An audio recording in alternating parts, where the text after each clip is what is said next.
This is Walter O'Keefe, inviting you to listen in on the Nightline. Tonight, live the incredible life of ages yet to come, in a time that might be 1,000,000 years from now, on X-1.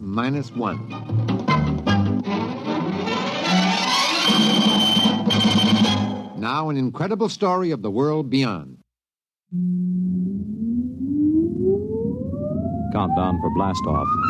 X-5, 4, 3, 2, X-1, fire.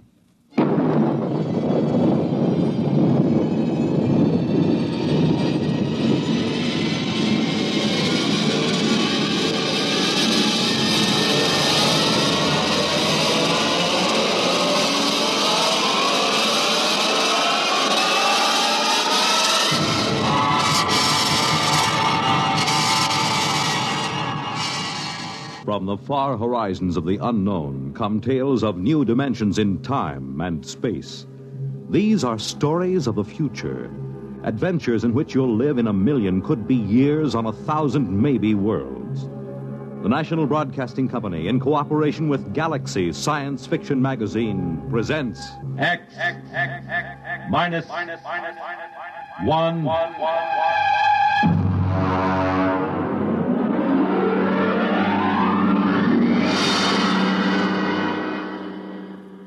Tonight, The Category Inventor by Arthur Sellings. But first, hear this. I don't have time to tell you all about the many things that make Pabst Blue Ribbon a better-tasting, more thirst-quenching beer.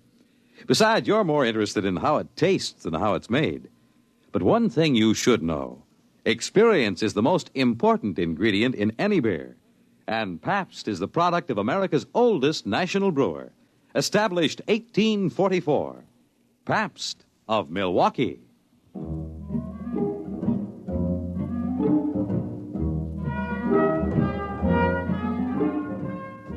Now, X-1, as Nelson Olmsted stars in The Category Inventor. Frankly, I didn't expect to have the trouble. The morning that it happened was just like any other morning. I came into the locker room and took off my coat, and through the open doors I could hear the welcome sound of the boys warming up. Perhaps I should have realized something was wrong when Kurt Bergson, the orchestra manager, came up to me. Gilbert, how are you this morning? Fine, Mr. Bergson. I'm not late, am I? No, not late. You must have left the house early this morning. Yes, I did. It was such a nice day, I thought I'd walk. Luckily, I don't play the double bass. Bassoon isn't so hard to carry. You didn't get your mail this morning? No, I didn't. Mail usually comes about 10 o'clock. Well, I better get out there and warm up.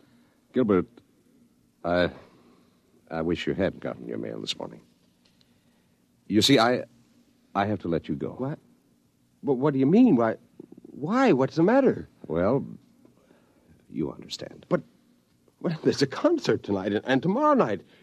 Who can you get to replace me? Where can you get a bassoonist? Where? Oh, no. I'm sorry, Gilbert. It had to happen. Oh, no. Not the bassoon.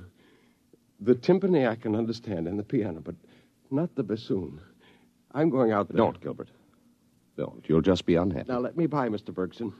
I've got to see it with my own eyes.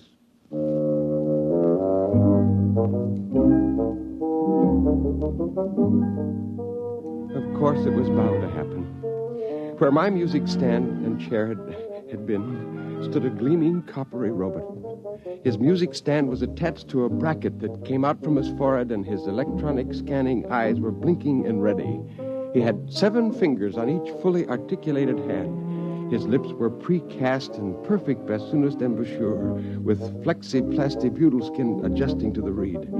I could hear the softly whirring motor of his constant pressure breath apparatus. It had come. The robot bassoonist. Now, Gilbert, honey, you mustn't be depressed. It's not your fault. The world doesn't understand creative artists anymore. No, bassoon player isn't creative, Marge. He executes. Well, anyway, he's an artist. That means he's got intelligence and imagination. And that means he's got a head start when it comes to a new job, doesn't it, honey? Sure. Yeah, head start. Marge, I tell you, there isn't any use. I've been checking into the category office every day. All I know is how to play the bassoon. Well, we'll just have to get used to being on reserve. But what will we tell the children, dear?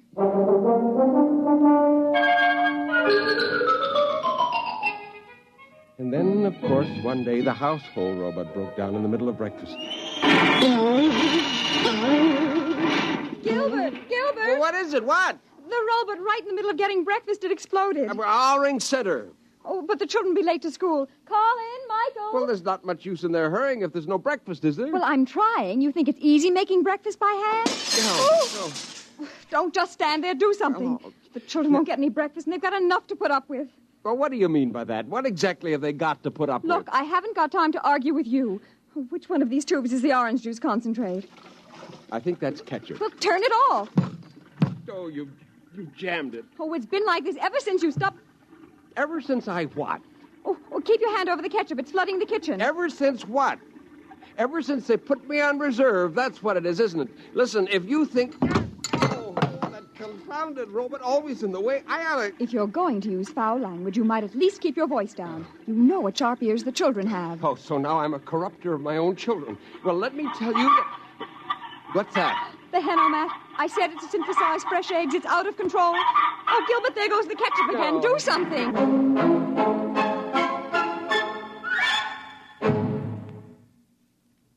You are listening to The Category Inventor. Tonight's attraction on X-1.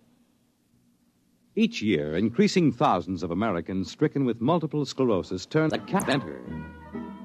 Finally, I got the ketchup and orange juice faucets turned off and the Henomat pulled out of the socket. I looked down, and there was our household robot on the floor.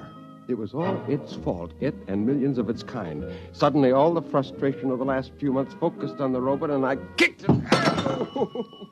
Well, now I've seen everything. A grown man actually kicking a poor, defenseless robot.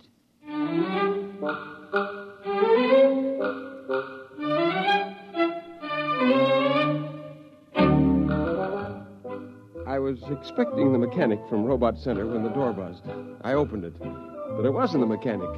It was my father-in-law. Hello, son. Surprise, surprise. Oh, hello. I wasn't expecting you.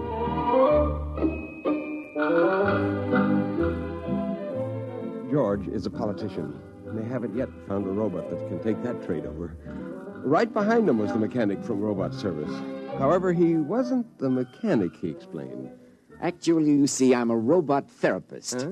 specializing in robot psychiatry and robot synaptic stimulation. Well, what do you mean, therapist? I sent for a mechanic. Now, you just leave it to me, sir. Where is the robot? In the closet. I dumped it there after it broke down. Oh, too bad, too bad. It would have been better if you'd left it where it fell.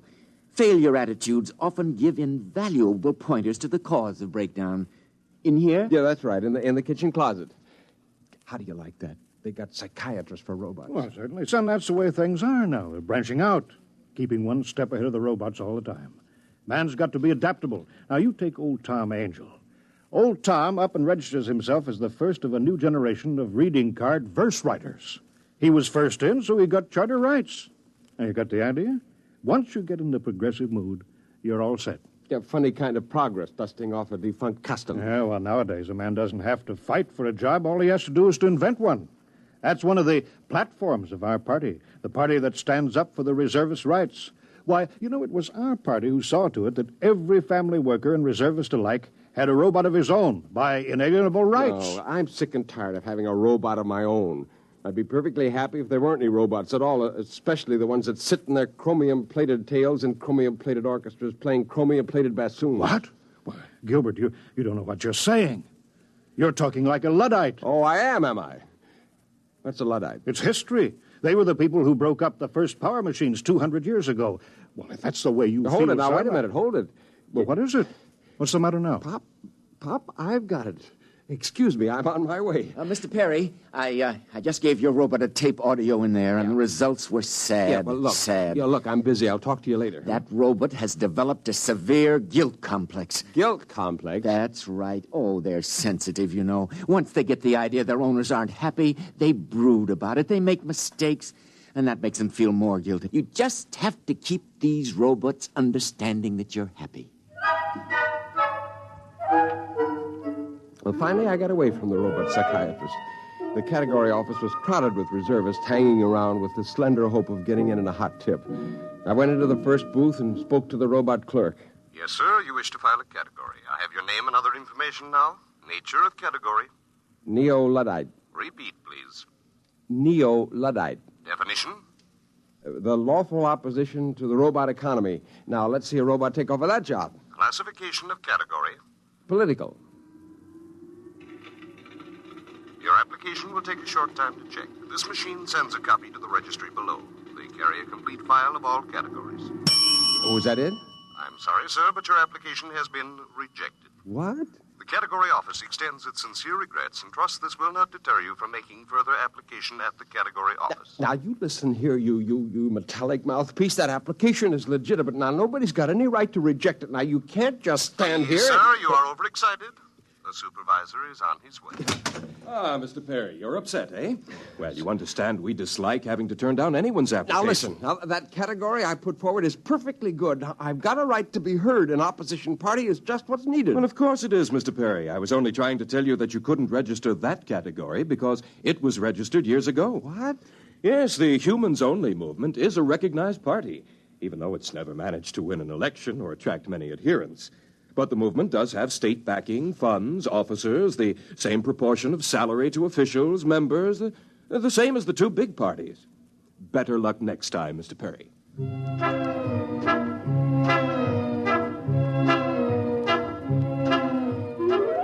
There was only one thing to do.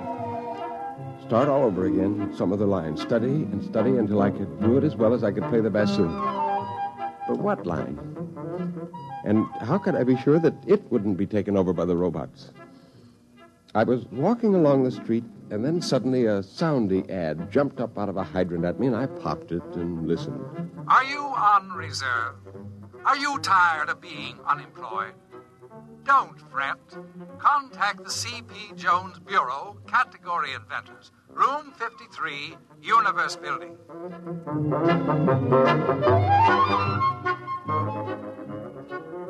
Just as I got to the Universe Building, the doors swung open and two big bruisers came through carrying a little old man. You let me go, you hear?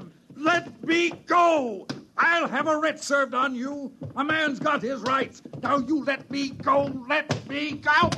Oh, Are you all right? I'll have a writ served on him. Are you hurt? No. Well, I wonder if you could help me. This is the Universe Building, isn't it? Yes, it is. Would you mind dusting off my jacket? Yeah. Well, I'm looking for somebody here. I wonder if you could help me. Robbers. Throwing a man out after all these years. 10 years I've worked in this building. Oh, you work here. Well, then perhaps you could help me find Yes, I had my own office. The C.B. Jones Bureau. You're C.P. Jones, the category inventor? You heard of me? I was coming to see if you could fix me up. Oh, well, it's just as well you didn't. I didn't have a category in stock. As a matter of fact, son, I never did manage to invent a single category, except the one of category inventor. Well, they finally caught up with me, revised my category a week ago, and canceled my license. Say, would you like to have a drink? No, I don't have any money, only reserve script. Well, that's good enough for an emergency. Come on.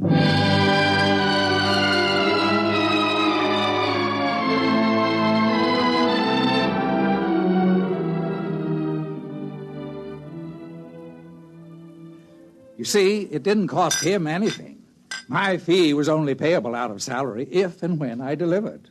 Once a year, the accounting office sent over a robot auditor to check the books. Oh, I had 2 or 3 sets of books, but they finally caught up with me, and now I've got to invent another job. I used to be a trapeze artist in the circus. I was the oldest trapeze man in the game, but I got too shaky.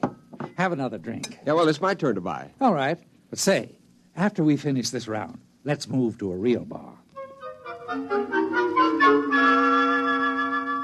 About the 4th bar, we got to playing a parlor game, inventing make-believe categories, you know. You go from the inane to the obscene and back again. And we got thrown out of one bar, and then we started on beer, and, well, that made us sad. And C.P. Jones began to recite poetry. How am I to face the odds of man's bedevilment in God's?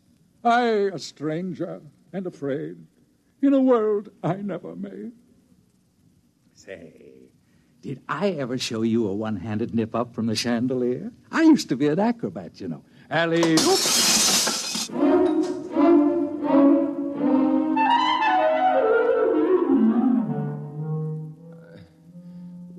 I woke up with the sun in my eyes, and I saw a figure moving. Is that you, Marge? If you want breakfast, you'll have to go out. They haven't delivered the new robot yet. Oh. Do you want all this trash? What trash? These papers in your pockets and a note. What does it say? Oh, I'm not surprised you can't read this morning. I'm surprised you're breathing this morning. No, please, Marge. All right. It says umbrological parallax tracer. What's that? Umbrological parallax tracer. Umbrological, That's it. What's it? That's it. Give me my pants. I've got something to attend to.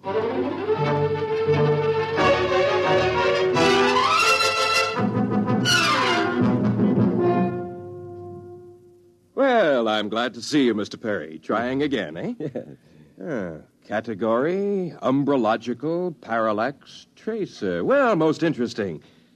What exactly is this? Well, it involves ascertaining the degrees of parallax for the current umbrological investigation. It's not easy to explain in a few words. Of course. I thought it would probably be too complex for me to grasp. I'll check it through.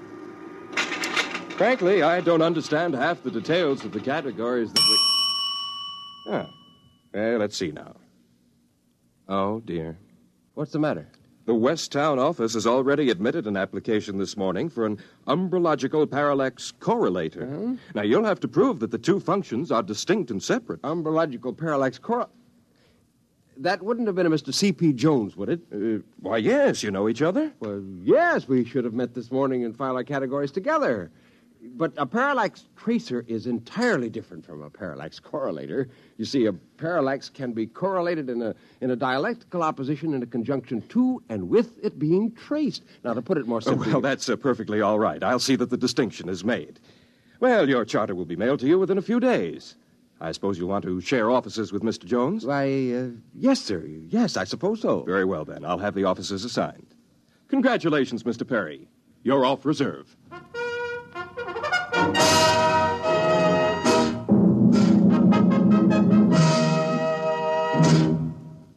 Well, how do you like the new office, Gilbert, my boy? Oh, figure you almost cleared the pitch for me by filing. Well, I didn't have your address, and I didn't know you'd get the same idea. I just remember we laughed a lot over it and thought it one of the best phony categories we'd made up. Of the printable ones, that is. Anyway, I did change the end to give you a loophole. Oh, of course, we're cheating, aren't we? Cheating? Well, I'm not. I've already looked up umbrology for a start. There isn't any such word. Well, if there was, it would be a science of shadows. Oh. Now, all we have to do is find the parallaxes. But you're not serious. Serious? Of course I'm serious. The world's so complicated these days, everyone's such a specialist that no one can be sure yet what's fact and what isn't. We're the only umbrologists in the world. Who can question us? Yes, I suppose that's true. Why, the scope's enormous. Anyway, we're off reserve. We've got a job. And I'm not letting any grass grow under my feet here. Now, don't just stand there. Our robot hasn't arrived yet. Give me a hand with this filing cabinet. We're going to need it. You're right. We got our work cut out for us. Let me tell you, the life of an umbrological parallax tracer isn't all beer and skittles. Let's get to work.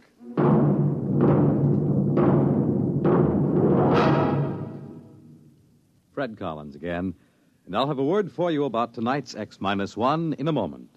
On your weekends, at home or in your car, or at the beach, or wherever you are, take a radio along and let Monitor take you along to wherever exciting and interesting and entertaining things are happening anywhere in the world. And sometimes under it, like this. This is Bob Haynes speaking to you from the central control room aboard the U.S. submarine Sea Lion on this UDT exercise called the Bottom Lockout. We're about ready to dive. That sound you just heard was the decompression. The top bridge hatch is closed. We're all secured now. Dive. There we go. Yes, from a ride in a Navy submarine to anywhere in the world where exciting and interesting and entertaining things are happening, Monitor takes you there, making your weekends brighter with celebrities, music, news, and sports. This is Frank Blair inviting you to join us on Monitor on most of these NBC stations. You have just heard X-1, presented by the National Broadcasting Company in cooperation with Galaxy Science Fiction Magazine, which this month features Daniel F. Galloway's unusual story titled If Money. Read it in Galaxy Magazine on your newsstand today. Tonight, X-1 has brought you The Category Inventor, a story from the pages of Galaxy written by Arthur Sellings and adapted for radio by Ernest Kenoy. Featured in our cast were Nelson Olmsted as Gilbert, Hetty Galen as Marge, Wendell Holmes as George, Joseph Bell as the serviceman, Alan Bergman as the supervisor, Bert Cowlin as Kurt, and Edwin Cooper as Mr. Jones. This is Fred Collins speaking. X-1 was directed by Daniel Sutter and is an NBC Radio Network production.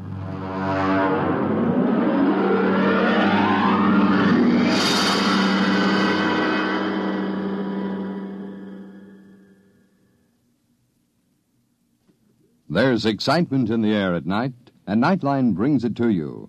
Hear Nightline with Walter O'Keefe, next on most of these NBC stations.